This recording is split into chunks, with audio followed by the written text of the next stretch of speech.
我被爸比抛弃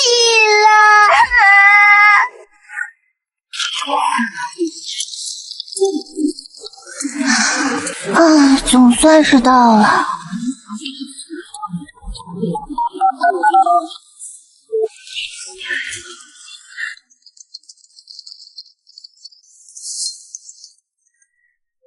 我这可是加密的私人号码，非联系人无法打入。喂，爸比，小朋友，我不是你芭比，你打错电话了。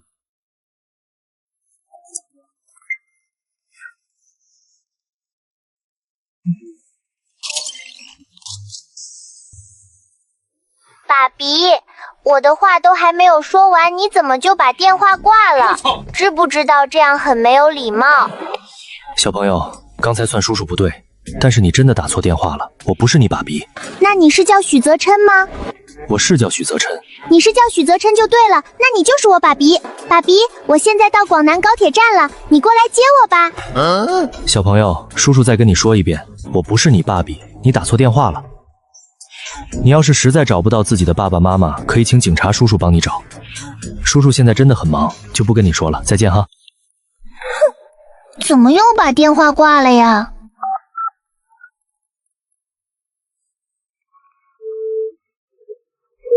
可恶，居然不接我电话，真是个渣爹！警察叔叔，我被爸比抛弃了！别以为不接我电话我就拿你没办法，嘿嘿，待会儿直接给你一个惊吓！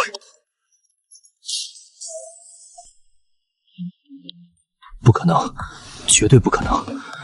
我从来都没有过女人，所以是绝对不可能有女人怀上我的孩子，而我不知道的。他是怎么知道我的电话号码的？还有他刚刚说他在高铁站，是他自己一个人，还是有人和他一起？要是自己一个人的话，难道不怕遇到坏人吗？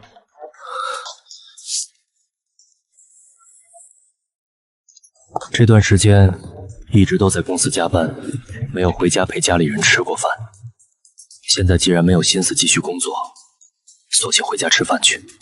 真是个渣爹，居然连自己的亲闺女都不认，还把她一个人丢弃在车站里。这么小的孩子，要是遇上坏人该怎么办？是我，就是我报的警。没错，就是这位无忧小朋友报的警。真是个渣爹，居然连自己的亲闺女都不认，还把她一个人丢弃在车站里。这么小的孩子，要是遇上坏人该怎么办？就是自己的亲闺女都不认，这样的渣男根本就不配活在这个世界上。他还真不是人呐！作为一个男人，我都看不下去，实在是在丢咱们男人的脸。车站小女孩抛弃，这怎么感觉是在说他呀？不对，他跟那个小女孩又没什么关系，所以算不上什么抛弃。再说了，家里人肯定也不知道今天小女孩给他打电话的事情，他们口中的渣爹肯定不是自己。爸妈，琳琳，你们这是在说什么？我刚进门就听到你们说话的声音了。不就是电视里的这个渣男喽？不仅婚姻里出轨，还把自己的亲闺女丢弃在车站里，真的是看到我一肚子的火。电视剧看看就好了，何必如此的较真？泽琛，你今天怎么这么早回来了？哦，公司的事情处理的差不多了，所以我回来陪你们吃饭。既然回来了，那就洗把手准备吃饭吧。刚才宽婶已经把饭菜准备好了。好。老爷太太，外面有2名警察来了。这个时候，警察怎么会过来？是有什么事吗？让他们进来吧。猜肯定是猜不到，想知道是什么事情，让警察同志进来不就知道了。警察同志，不知突然到访，所谓何事呢？许先生、许太太，突然到访确实是事出有因。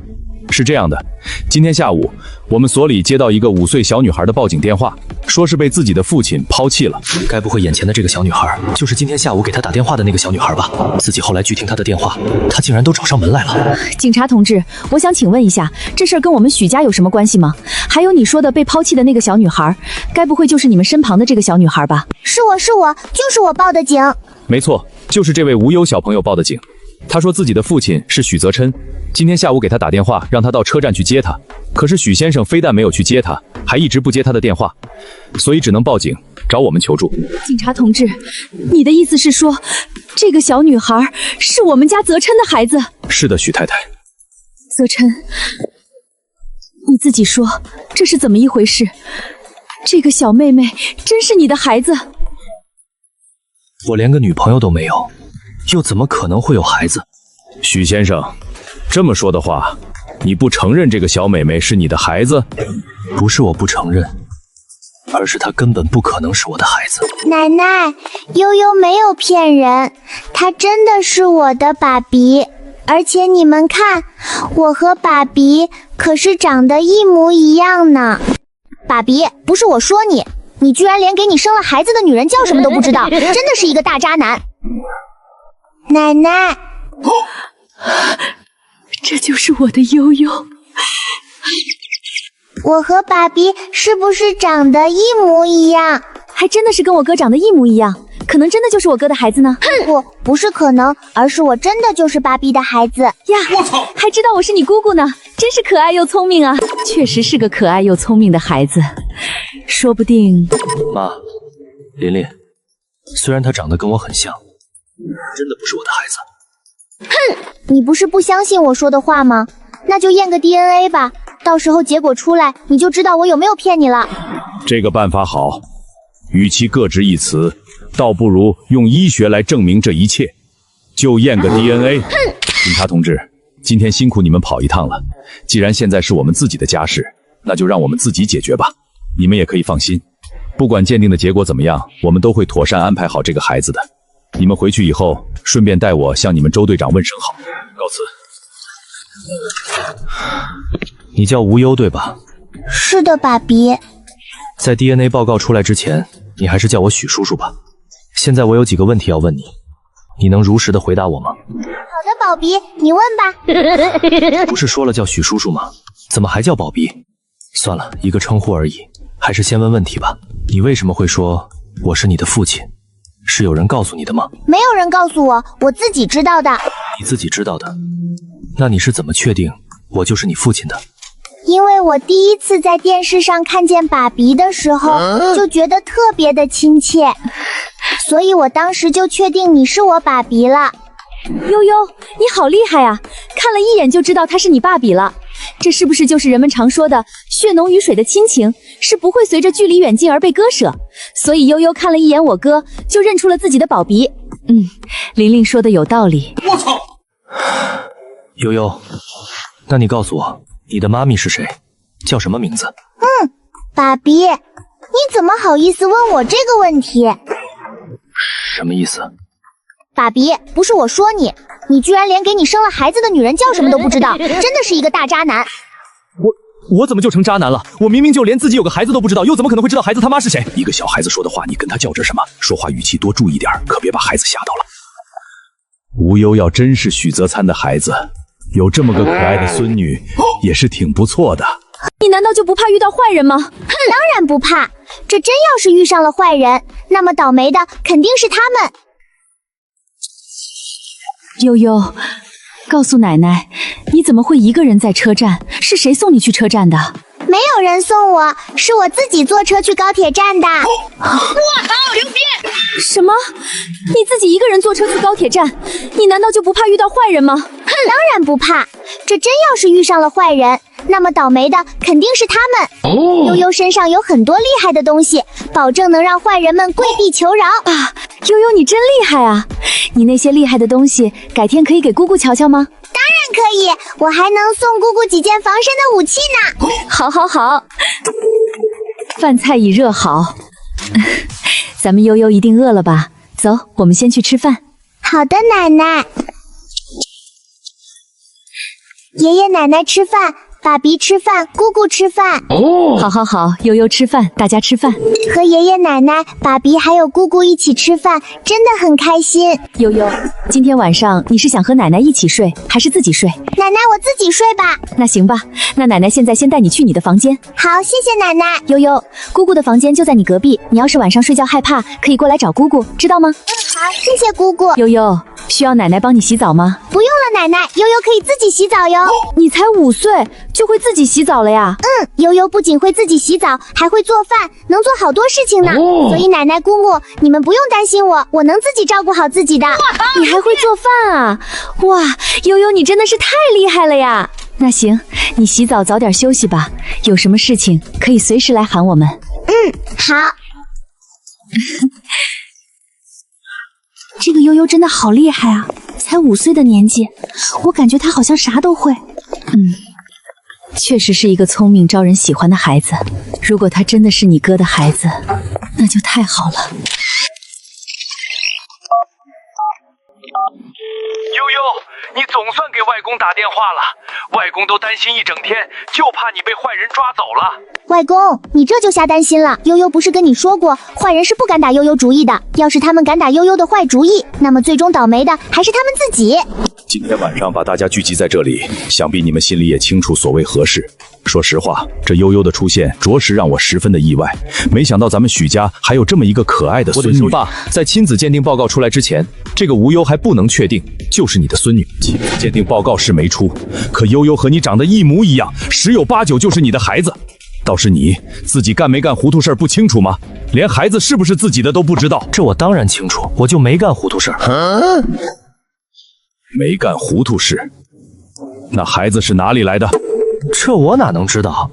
孩子又不是我的。不是你的，这悠悠跟你长得一模一样，说不是你的孩子，有人会信吗？这长得一模一样，也不能代表他就是我的孩子。世界之大，无奇不有，有些人长得一样也是不奇怪的。我看你呀，根本就是不想负责任。爸，什么叫我不想不负责？这又不是我的错。怎么不是你的错？好了，你们别吵了，都给我闭嘴！悠悠不仅长得可爱，而且懂事又聪明，就留在家里养着吧。妈，你觉得呢？不行，不能把他留在家里。咱们现在先不讨论悠悠是从何而来这个问题。泽琛，妈问你，如果亲子鉴定报告出来，悠悠就是你的亲生骨肉，这不可能，悠悠她不可能会是我的孩子。我劝你这话还是别说的太死，凡事无绝对，不然最后打脸的怕是你自己。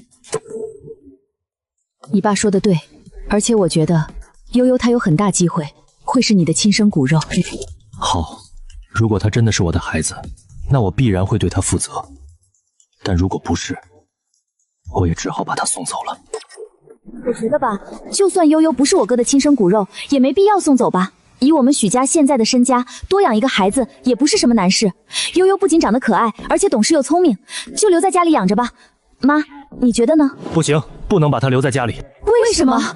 因为不合适。有什么不合适的？当然不合适。无忧并不是从石头里崩出来的，所以他一定有家里人。就算你们喜欢他，想收养他，总得问问他家里人的意见，不是？不然的话，你们这跟拐卖儿童有什么区别？暂且不讨论这个问题了，一切事情等亲子鉴定结果出来再做打算。今天的家庭会议就开到这里，都回去休息吧。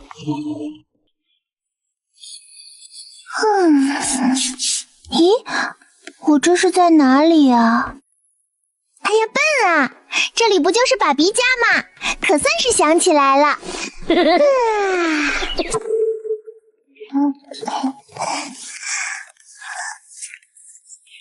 宽奶奶早，姐姐们早。悠悠小姐，早上好啊！宽奶奶，你们是在做早餐吗？是的，悠悠小姐，你要是有什么想吃的，可以告诉宽奶奶，宽奶奶给你做。不用特意为我做的，悠悠不挑食，什么都吃。宽奶奶做什么，悠悠就吃什么。对了，宽婶婶，需要我帮忙吗？不用不用，你等着吃就好。那好吧，那我去外面找个地方打坐了。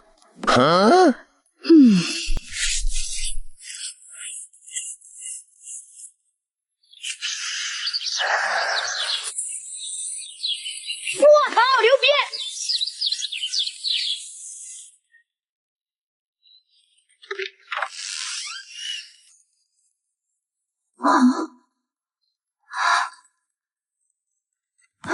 宽婶儿，你看见悠悠了吗？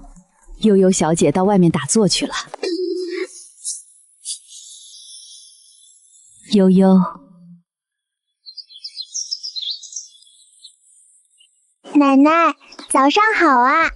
早上好。悠悠，这是在干嘛呢？奶奶，悠悠是在打坐。打坐有什么作用吗？作用可大了，可以凝神静气，放松心情。思考事情的时候，头脑也会更加清醒，甚至可以改善睡眠呢。奶奶，你改天也可以试试，效果挺好的哟。这么多好处啊，奶奶改天也得试试才行。那悠悠，你现在打坐完了吗？可以啦。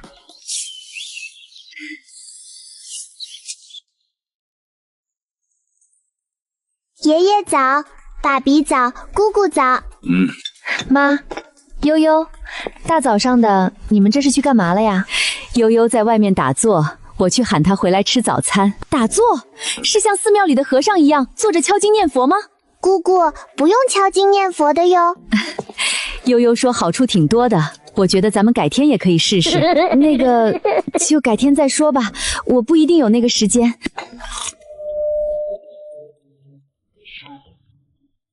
总裁，这是你要的鉴定报告。厉害，居然能让石头给你生孩子，这个本事可不是一般人能有的哦。是鉴定报告啊，快给我！好的，夫人。妈，快打开看看。怎么办？我突然有些紧张。妈，你别紧张，结果肯定会是好的。要不这样，还是我来看吧。好，那你来。我哥和悠悠的生物学亲缘关系成立的可能性为99.99999%，也就是说，悠悠就是我哥的亲生孩子。太好了，悠悠，从现在开始，你就真的和我们成为一家人了。太好了，太好了，悠悠果然就是我们许家的宝贝孙女，我真的是太高兴了。无忧。我早就说过，悠悠肯定是我们许家的孩子。怎么可能？悠悠她怎么可能会是我的孩子呢？这一定是哪个环节出了错。泽琛，这次妈也不帮你了。你看鉴定结果都出来了，怎么可能还会出错？不信的话，你自己好好看看。这不可能，也不应该啊！到底问题出在了哪里？问题就出在你自己身上，肯定是你自己什么时候干了坏事不记得，所以现在才会什么都说不知道。爸，我真没干坏事，我也不知道这悠悠是从哪块石头崩出来的。爸比真厉害，居然能让石头给你生孩子，这个本事可不是一般人能有的哦。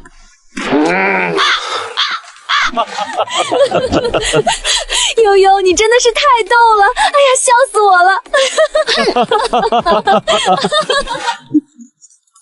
苏恒，你现在很闲，不用上班是吗？总裁，公司还有一些急事需要我去处理，没什么事的话，我就先回去上班了。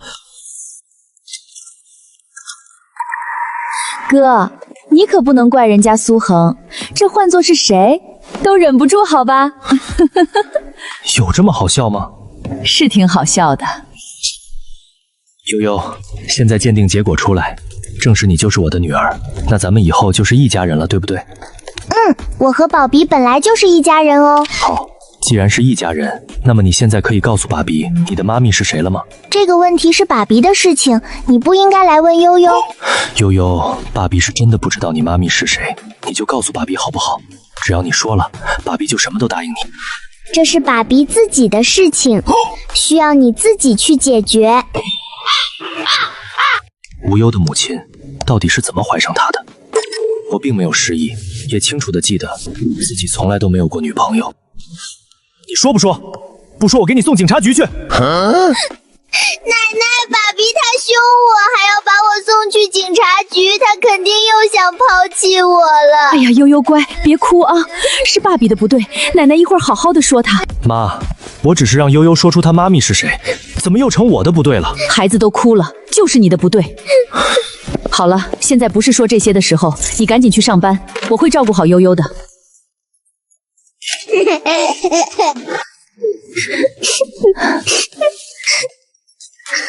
琳琳，时间也不早了，你赶紧去学校上学吧。妈，要不我今天就请假不去学校了？好端端的，为什么要请假？我想带悠悠出去逛逛，让她熟悉熟悉我们这个地方。这个不用你啊，我带她去也是一样的。当然不一样，好吃好玩的地方你可没有我知道的多。妈，今天你就让我请假陪悠悠吧，反正今天上的科目都是一些杂科，不怎么重要的。悠悠，你也想让姑姑今天带你出去逛逛对吧？是的，姑姑。今天真的只是上一些不重要的杂科。是的，妈，我还能骗你不成？行吧，今天你就请假，不过也就只是今天，明天你就给我上学去。知道了，妈，我现在就给班长打电话请假。好了，我已经请好假了。悠悠，今天姑姑带你出去好好的逛逛怎么样？好的。悠悠，你有裙子吗？要不咱们换身裙子再出去吧。姑姑，我没有裙子哟，不过其实我穿这些衣服也挺好的，做什么都方便。裙子的话，我还不怎么喜欢呢。裙子啊，那可是女孩子的专利，不喜欢可不行呢。而且我们悠悠长得这么好看，就应该多穿漂亮的裙子，这样才能成为人见人爱的小公主。妈，你说是不是？是啊，悠悠穿裙子肯定最漂亮了。悠悠，你看姑姑说的对不对？是啊，悠悠，你姑姑说的对，你可是我们家可爱的小公主，就应该打扮得漂漂亮亮的。一会儿我和你们一起出去逛街吧，顺便给悠悠买些好看的衣服。好的，妈，我知道在嘉德广场有一家卖儿童服饰的店，那里不管是衣服还是裙子都特别的好看，一定非常适合我们家悠悠。行，那咱们就先去嘉德广场。怎么想都想不明白，无忧的母亲到底是怎么怀上他的。我并没有失忆，也清楚地记得自己从来都没有过女朋友，怎么好端端的就跑出一个亲生闺女来了呢？难不成她真的是从石头里蹦出来的？现在想知道无忧的身世，必须要先知道她的亲生母亲是谁才行。可是无忧不肯告诉我，所以我只好自己去调查了。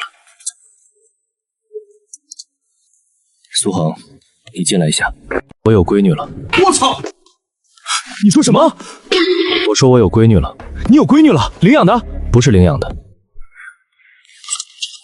总裁，你找我。苏恒，悠悠今天你也见到了，想办法调查清楚她的身世，我要尽快知道她的亲生母亲是谁。好的，总裁，我马上就去安排。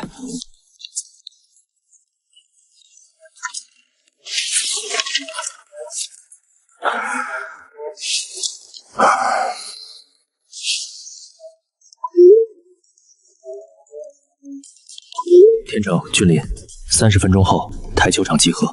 说说吧，今天到底是什么情况？什么情况？肯定有情况。咱们都哥们儿多少年了，还能不了解你吗？你肯定是遇到了什么事情，不然的话，你能在这个时候把我们喊出来打台球吗？就是啊，咱们都是好哥们儿，还有什么是不能说的？再说了，3个臭皮匠顶个诸葛亮，你说出来，咱们还能帮忙出个主意不是？我有闺女了。我操！你说什么？我说我有闺女了。你有闺女了？领养的？不是领养的，是亲生的。亲生的？真的假的？亲子鉴定报告都出来了，你说真的假的？连亲子鉴定都做了，那就肯定是真的了。真的看不出来啊！你小子啥时候跟别人暗度陈仓了？怎么我和俊莲一点都不知道啊？我暗度陈仓你大爷！这闺女到底是怎么来的？我自己都想不明白。啥？闺女怎么来的你都不知道？那你是怎么把人给接回来的？不是我去接她回来的，是她自己找上门来的。哦，自己找上门？这具体的情况是怎么样的？你赶紧告诉我们，别吊我们胃口了。事情是这样的，没想到你这闺女挺聪明的啊，居然还知道找警察帮忙。确实是聪明，不过她的这个身世却也是一个谜。泽琛，难道你就没问问她的妈咪是谁啊？我怎么没问？可是她就是不肯告诉我，我也拿她没办法。她不说，你难道就不会自己去查吗？现在确实只能这样了。我已经让苏恒去调查了，不过不知道什么时候才会有结果。也正是因为这件事情让我烦躁不已，所以我根本没办法工作，这不才把你们2个给喊出来打台球。既然让苏恒去调查了，相信很快就会有结果了，耐心等等便是。反正都来到这里了，现在就什么都别想，咱们哥仨好好的打一场。对，俊玲说的对，现在什么都别想，好好的打一场球，放松一下。不过泽琛，你这闺女居然敢独自一人来找你，也不怕遇到坏人，这勇气实在可嘉。我对她还真是好奇，改天你可得把她带出来，让我和俊莲见见才行。这个改天再说吧，现在还是先打球。姑姑，你这种行为是错误的，浪费不仅可耻，更是可恶。哇，这个商场好大好气派呀！是吧？商场里面可漂亮了，今天姑姑和奶奶就带你好好的逛逛。好。哇，这里的衣服好漂亮呀！哇！我们家悠悠长得漂亮，果然是穿什么都好看极了。可不是嘛，咱们家悠悠一看就是天生的美人胚子。既然咱们悠悠穿得这么好看，那这些个衣服咱们全都要了。姑姑，不用买这么多，我穿不完的。怎么会穿不完呢？咱们一天穿一套新的，也就1个多月就能把这些衣服穿完了。可是这么多的衣服，总不能穿2、3次不要了吧？对，这样的话不是挺浪费的吗？没关系的，悠悠，咱们家有的是钱，不怕浪费的。姑姑，你这种行为是错误的，浪费不仅可耻，更是可恶。对，你知不知道，有很多山区的人，别说买衣服了，就是连饭都吃不饱。你现在说出这样的话，不是招人恨吗？悠悠说的对，浪费的确是一种可耻的行为。你姑姑她呢，从小就没有吃过苦，所以在这方面上不太懂。对，姑姑以后一定改正。悠悠，你就原谅姑妈刚才说的话好吗？知错能改，悠悠就不怪姑姑啦。谢谢悠悠。悠悠，真的不再多挑几件？不要了，买多就是浪费。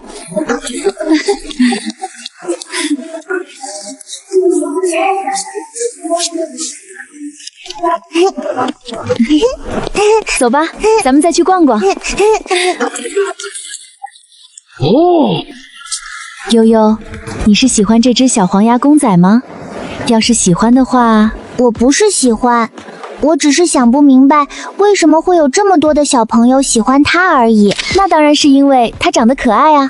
可爱吗？我倒是觉得挺幼稚的，一点都不适合我这个年龄段的人玩。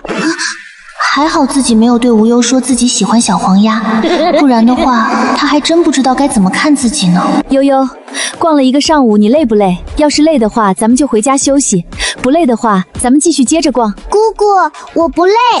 刚刚我看到前面有个科技馆，我想去那里看看。这熟悉的声音，是我听错了吗？我刚刚好像听到了悠悠的声音。西月，你怎么了？哦，没事，我们进去吧。悠悠怎么可能会出现在这里呢？刚刚一定是自己听错了。小偷还想跑？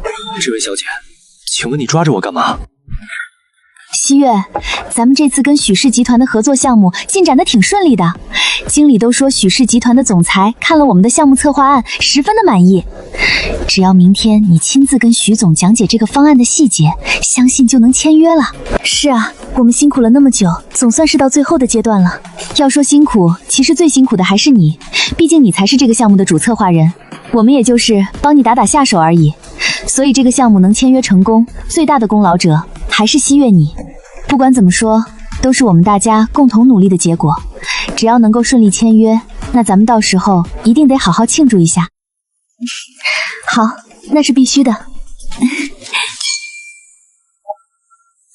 只要顺利的完成这个项目，我就能拿到一笔丰厚的项目提成。这样的话，距离我把父亲和女儿接到广南市一起住，又更进一步了。所以这次跟许氏集团的合作，对我吴希月来说，将会是人生的一次重要转折点。希月，你明天就要去许氏集团见许总，要不去买套好看的衣服吧？有时候一个人的形象也是重要的加分品，不然我看你的衣服穿来穿去都是这2、3件。美兰，你说的对，我确实要买套好看的衣服去见许总。没问题，我陪你去逛。那这样，下午你就陪我去逛街买衣服吧，到时候也好给我出出主意。快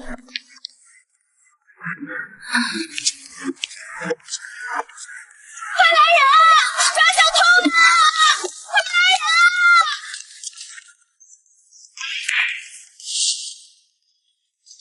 我先走了啊。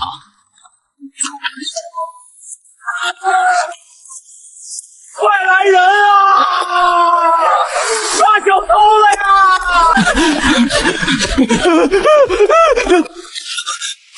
小偷还想跑？这位小姐，请问你抓着我干嘛？你是小偷，不抓你抓谁？这位大姐，你是不是眼神不好？居然说是我小偷，请问我全身上下跟小偷这个字眼沾边吗？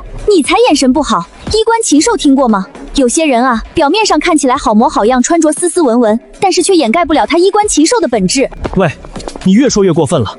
我再跟你说一遍，我不是小偷，我本来就是要去抓小偷的，可就因为你，真正的小偷都已经跑了，知道吗？对，贼喊抓贼，还真是说得好听。有胆子做贼，没胆子承认是吗？真让我瞧不起你。没想到这个小伙子长得好模好样的，居然是个贼，还真是人不可貌相啊！时代在进步，当贼的自然也学聪明了，知道要乔装打扮，这样在得手之后更容易脱身。说的有道理，现在当贼也不容易，必须要有点头脑才行。我觉得吧，有头脑也不一定行，还得要有一定的运气。就像眼前这名小贼，打扮的再好，还不是被美女一把识破，直接给抓住了。是谁报警说这里有小偷的？是我，警察同志，是我报的警。那小偷在哪儿？就是他就是小偷。真没想到啊，咱们的许大帅哥居然也有被当成贼的时候，这是什么样的感受啊？这位先生看起来并不像是坏人。对，小姐，你确定他就是小偷吗？我确定他就是小偷。警察同志，你没听过一句话吗？就是人不可貌相，你们可别被他光鲜亮丽的外表给欺骗了。还是警察同志眼力好，可不像某些人眼神不好，对，只会把好人当贼看。警察同志，我可没有眼神不好。当时被偷东西的那位大姐可是指着他说抓小偷的，你们要是不信的话，待会儿问问被偷的大姐便是。大姐，你看看这个人是不是就是偷你东西的人？姑娘，你搞错了，这个人并不是偷我东西的人，偷我东西那个人个子没有那么高，而且他穿的是黑色的衣服，戴着鸭舌帽。总算是有人说句公道话，可不像某些人没搞清楚状况就一直在那里冤枉好。姑娘，我当时是指着小偷逃跑的方向，可并未说过他就是小偷啊。真正的小偷估计都已经跑了，我的钱全没了，我怎么那么倒霉呀？真正的小偷在这里。警察同志，这名小偷就交给你们了，辛苦你们了，接下来的事情就交给我们处理吧。真没想到啊，咱们的许大帅哥居然也有被当成贼的时候，这是什么样的感受啊？跟我们分享一下呗。疼啊！我操！现在真正的小偷都被抓了，你还想怎么样？对不起，刚才是我误会你了，我在这里向你道歉。这位大姐，冤枉我是小偷，害我在大众面前出糗，只是一句简单的对不起就完了。我刚才又不是故意的，我不过是想帮大姐抓住小偷而已。正所谓人都有犯错的时候，我已经真诚的跟你说对不起了，不然你还想怎么样？只是以后别让我再看见你。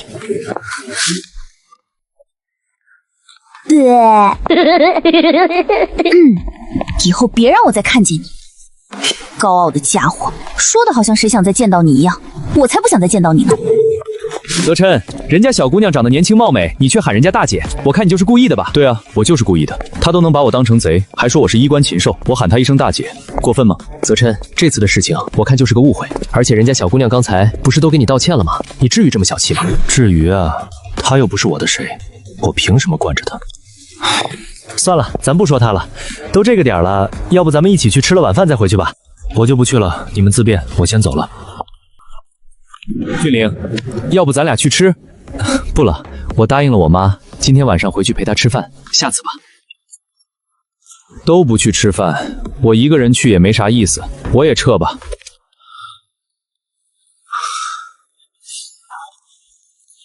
欢迎光临，请问需要点什么？你好，我想买块蛋糕。好的，请问你想要什么口味的蛋糕呢？不好意思，我也不知道要什么口味，我是买给小孩子吃的，要不你给我推荐一下？好的，这款巧克力慕斯、草莓雪山、芒果千层这几款都是小朋友比较喜欢，也是我们店里卖的最好的。你看看你想要哪一款？那就你说的这几种蛋糕全都来一块吧。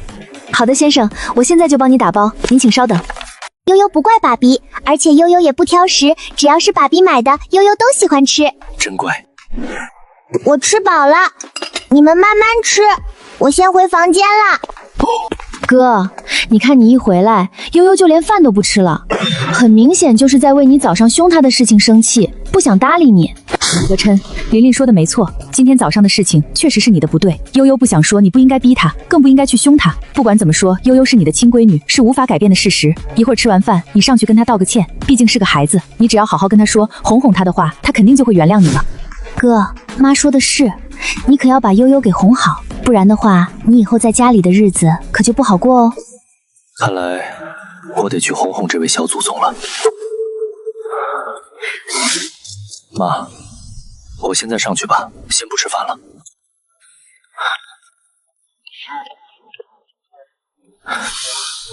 不就是去给自己的闺女道个歉吗？紧张啥呀？门没锁，进来吧。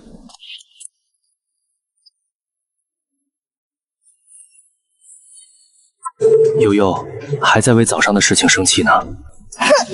悠悠，对不起，早上的事情是爸比不对，我不应该逼你，更不应该凶你。爸比在这里跟你道歉，你原谅爸比这一次好不好？那你以后不可以随便凶我。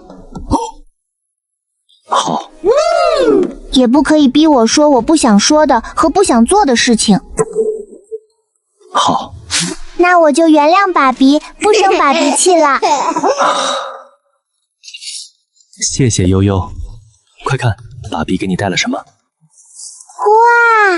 是蛋糕啊！可是怎么这么多啊？抱歉啊，悠悠，因为爸比不知道悠悠喜欢吃什么口味，所以就每种口味都买了。没关系，悠悠刚和爸比相认，爸比不知道悠悠的喜好也是正常的，悠悠不怪爸比，而且悠悠也不挑食，只要是爸比买的，悠悠都喜欢吃。真乖。爸比还没有吃饭吧？现在悠悠陪爸比下去吃饭，待会儿吃完饭，我要和爸比、爷爷奶奶还有姑姑一起吃蛋糕。好，悠悠真懂事。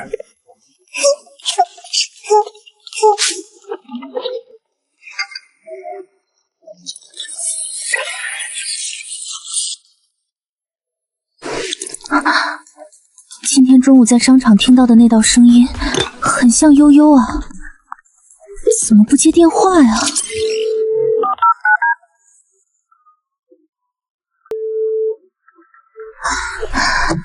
或许是在忙吧，我晚点再打打看。